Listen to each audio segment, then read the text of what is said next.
Coa ausencia de varios concelleiros, en concreto a voceira de Boironovo, Dores Torrado, e a edil do BNG, Patricia Silva, e ante as críticas da oposición pola hora e día da convocatoria, comezaba a primeira hora desta mañá o pleno extraordinario. Na orde do día incluíanse un total de 7 puntos. Aínda así, a atención do debate centrouse en dous principalmente: a modificación da ordenanza reguladora da taxa por a inmovilización, retirada e depósito de vehículos na vía pública e a do imposto de bens inmobles, o coñecido como IBI, ou contribución. Os dous puntos saíron adiante cos votos a favor, en solitario, do equipo de goberno. Do outro lado, a oposición. O BNG e o PP cargaron duramente contra o Executivo por esta decisión, argumentando que se trata dunha suba desproporcionada e inxusta para os veciños, para tratar de agochar unha situación económica crítica, segundo eles, das arcas municipais. Isto non é de máis que unha medida recaudatoria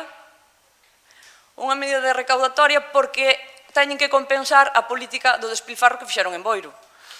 Acabaron co remanente que tiña o Concello, non se sabe moi ben en que, porque tampouco vemos que Boiro mellore na servicio de recollida do lixo, á vista está, poden ver como están estes días os contenedores, non se mellorou en nada en Boiro.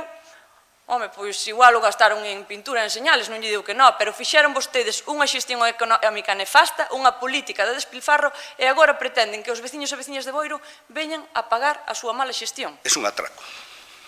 A mí subir un 25% me parece una salvajada. Usted de una rueda de prensa que dice que yo alarmo. Hombre, mire, alarmo depende quién. Supongo que usted y el señor alcalde nos alarman cuando usted, por ejemplo, pasó a cobrar 17.309 euros más al año, un 67,43% comparado con el ejercicio anterior, ¿no? El señor alcalde, que cobra 58.465 al año, 13.921 euros más que en la anterior legislación, un 31,52. Evidentemente,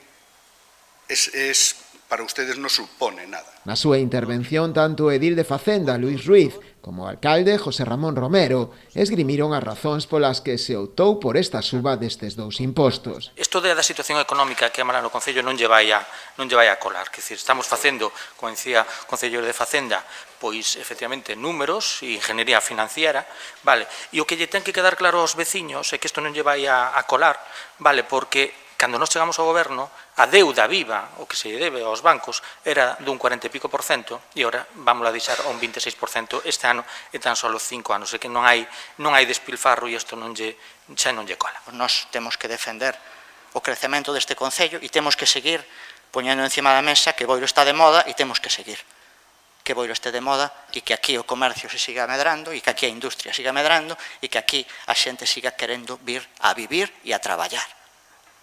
E por eso subimos este imposto para poñernos na media de Galicia. Na sesión tamén se aprobaron as obras a incluir no Plan Provincial de Cooperación da Deputación da Coruña, o coñecido como POS Adicional 2024, cos votos a favor do Partido Socialista e Partido Popular e a abstención do Bloque Nacionalista Galego. E tamén os festivos locais para o 2025, que se estableceron o martes 24 de xuño, día de San Xoán, e o mércores 16 de xullo, día do Carme.